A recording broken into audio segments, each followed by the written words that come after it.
Tonight, two jetliners in crisis, two very different endings.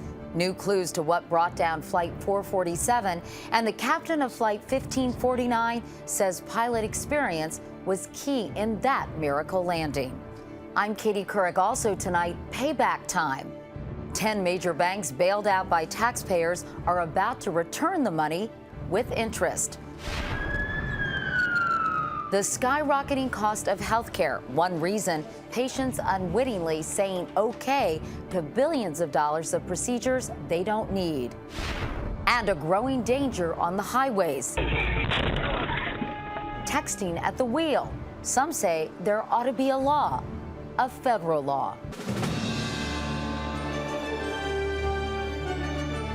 This is the CBS Evening News with Katie Couric. Good evening, everyone. Tonight we begin with airline safety and two mid-air emergencies. One ended in disaster, the other a miracle. Evidence is mounting that Air France Flight 447 may have broken apart after faulty instruments gave incorrect speed readings. All 228 people were killed.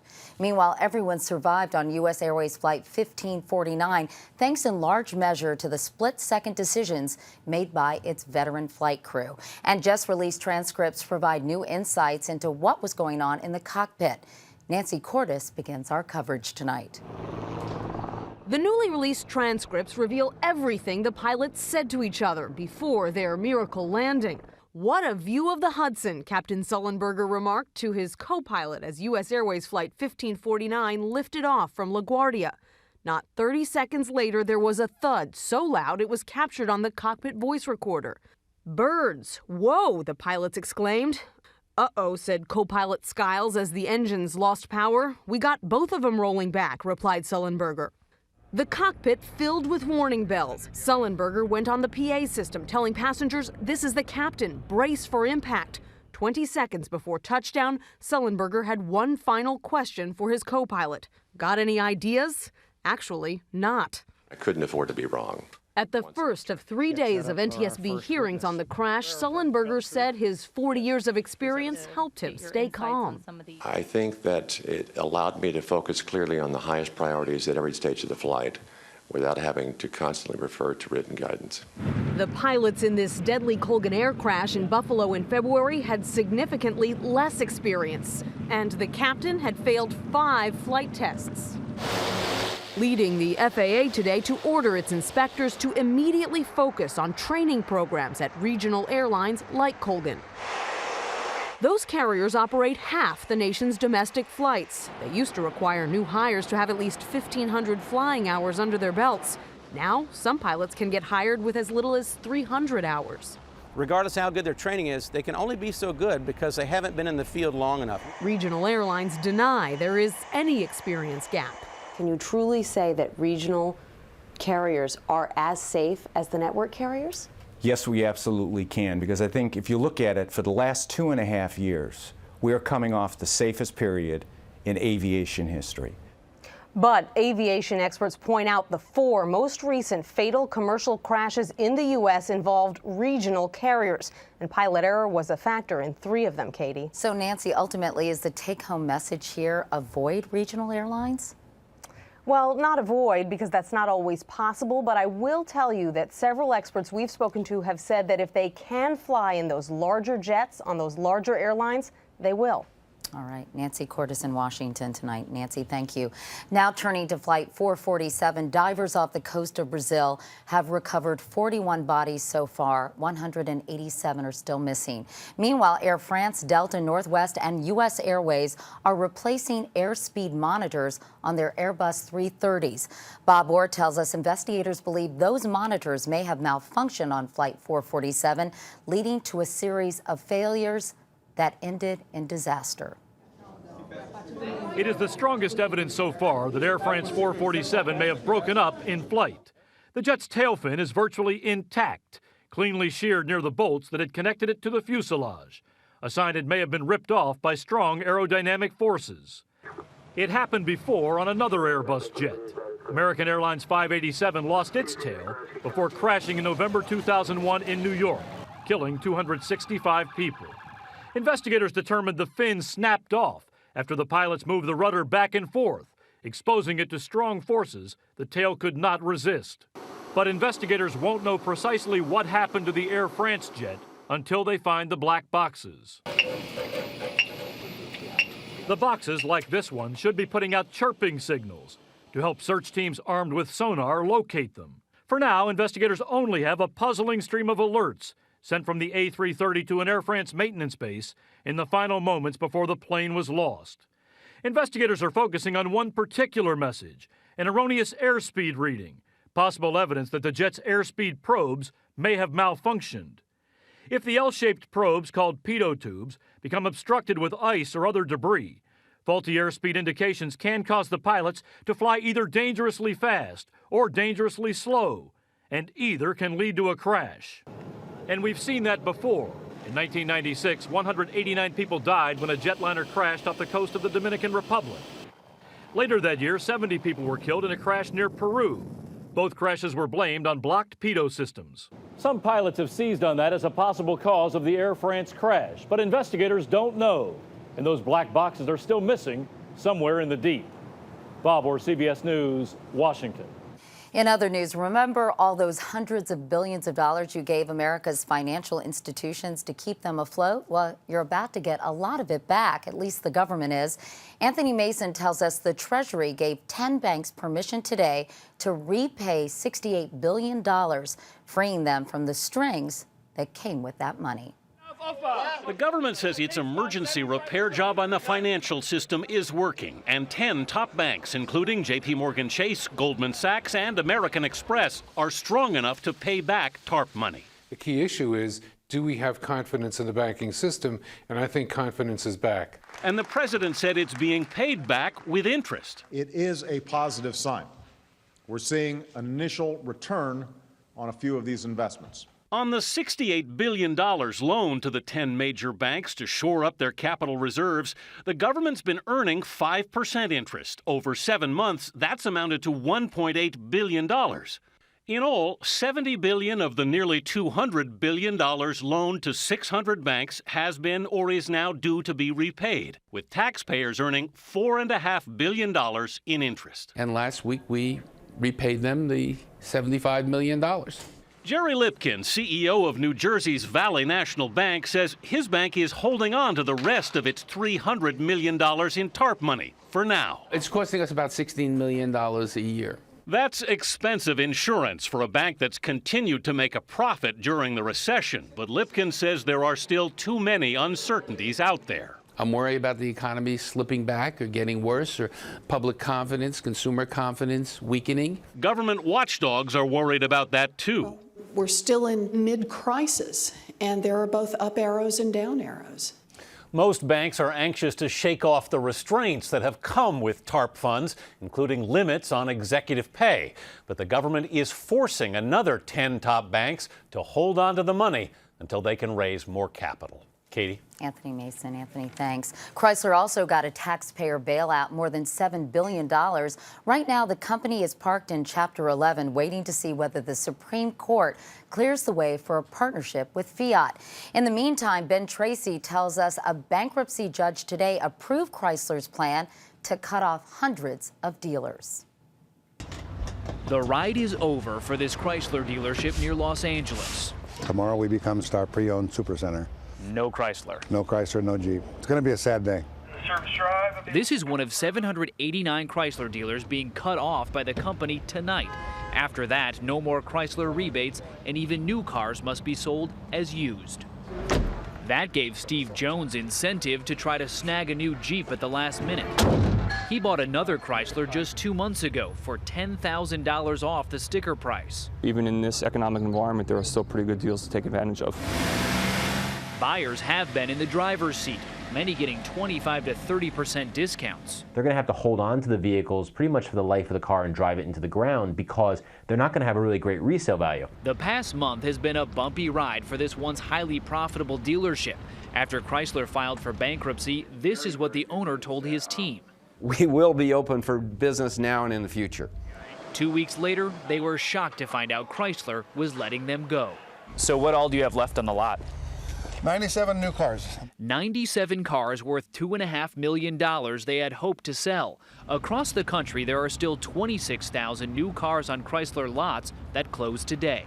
So what happens to all of these unsold cars tomorrow? Well, Chrysler is now telling its dealers it's going to take them off their hands and off their lot. The company says shut down dealers will be able to transfer their leftover cars to dealers staying in business, but at a loss of $350 to $1,000 per car. This dealership could lose up to $100,000. We didn't deserve this. Just flat didn't deserve this. Yet here they are at the end of the road. Ben Tracy, CBS News, Los Angeles. Turning overseas, in Pakistan today, suicide bombers attacked a five-star luxury hotel. After shooting their way past guards, they blew up a truck outside the Pearl Continental in Peshawar. At least 11 people were killed and 70 wounded. The Taliban are suspected possibly retaliating for Pakistan's military campaign against militants in the Swat Valley. Coming up next here on the CBS Evening News, stopping a killer. The push to make texting at the wheel a crime on every road in America.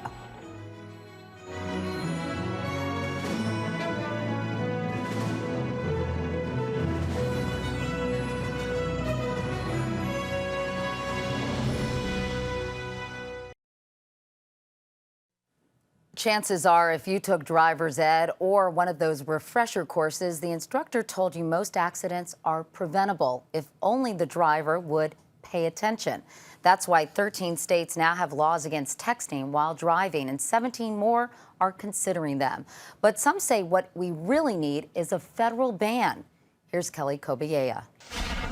All that could stop this bus driver in San Antonio, Texas, from sending text messages on his phone was the SUV in front of him. No one was seriously hurt, but the people on this commuter train in Los Angeles weren't so lucky. 25 people were killed last fall, including the driver, who was sending text messages moments before the crash. We're living proof that we're not immune to this. No one is immune to this. Russell and Kim Hurd lost their daughter Heather last year. She wasn't texting at the wheel. The truck driver behind her was. Hurd and a second driver were killed instantly. He was not speeding. He just wasn't looking at the road. He made some poor decisions that day, and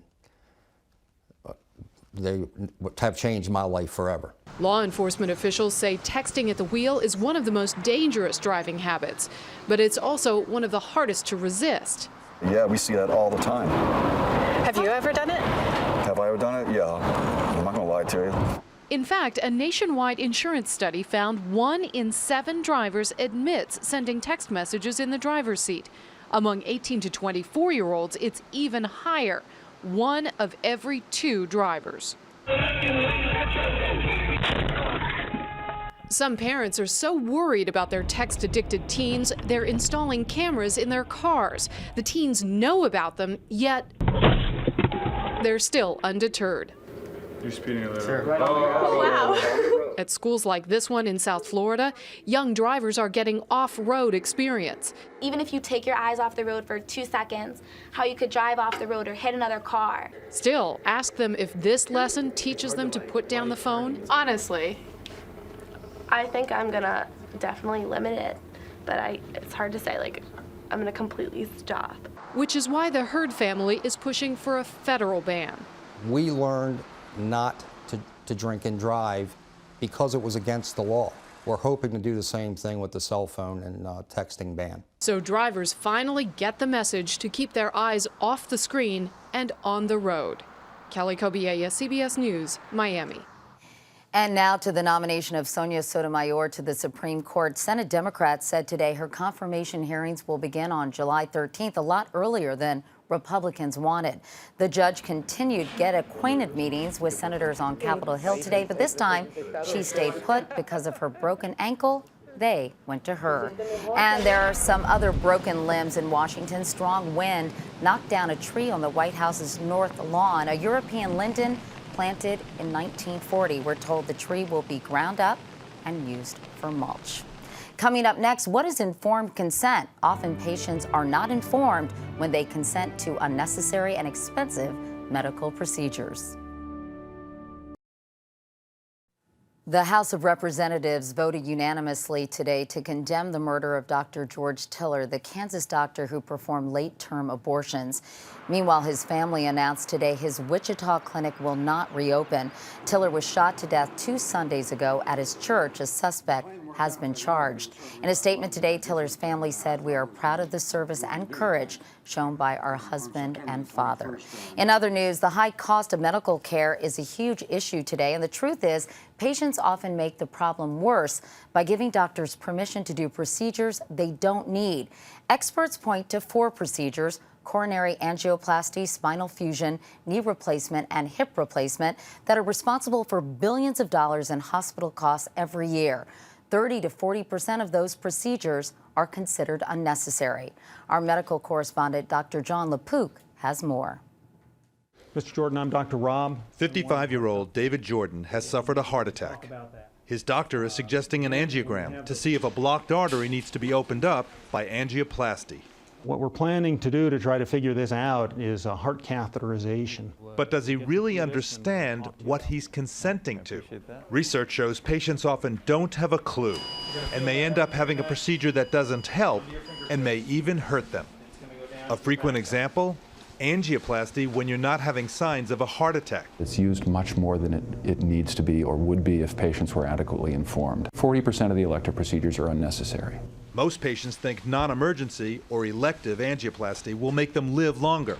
In one report, 88% thought it would prolong their lives by about 10 years. Emergency angioplasty can save patients with signs of a heart attack, but the rest of the time? Elective angioplasty does not reduce your risk of death. It does not reduce your risk of heart attack.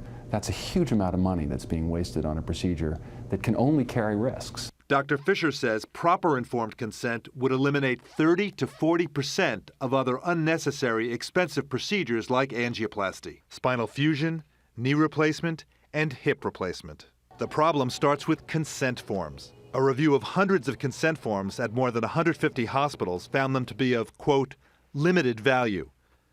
They are not standardized, loaded with confusing language. They are often missing specific risks, and generally not well explained by doctors. The key is to involve patients in the decision making. David Jordan is part of a pilot program at Dartmouth, which is personalizing the process. It starts with taking a detailed medical history, such as age, weight, and overall health. By searching a database of angiogram results, doctors can then estimate your individual risks and benefits by finding out what happened to patients just like you who had the same procedure. It's not generic. It's for people like you. And if we get that right, we'll create a better informed consent and a better understanding. The chance of a heart attack or loss of life is less than 0.5% in your case. Is this you? Okay, great. Another innovation is interactive patient aids. This 30-minute video preps patients on risks. There is a risk an artery may be injured during the procedure. This one is being used by more than 100 hospitals nationwide. Because the more you know, the more in control you'll feel. Ultimately, Jordan didn't need a stent, but his case illustrates the value of a new personalized consent process that encourages, even forces doctors to consider, is this procedure right for this patient? Especially important because so many people do whatever the doctor says. He just explained it to me and I trusted him. Do you think that's what most people do? I'm sure, yeah. The goal, less risk and less waste by making doctors and patients partners in the decision-making process. Katie? Really interesting and important story, John. Thanks so much. For the CBS Evening News, I'm Katie Couric. Thank you for watching. I'll see you tomorrow. Good night.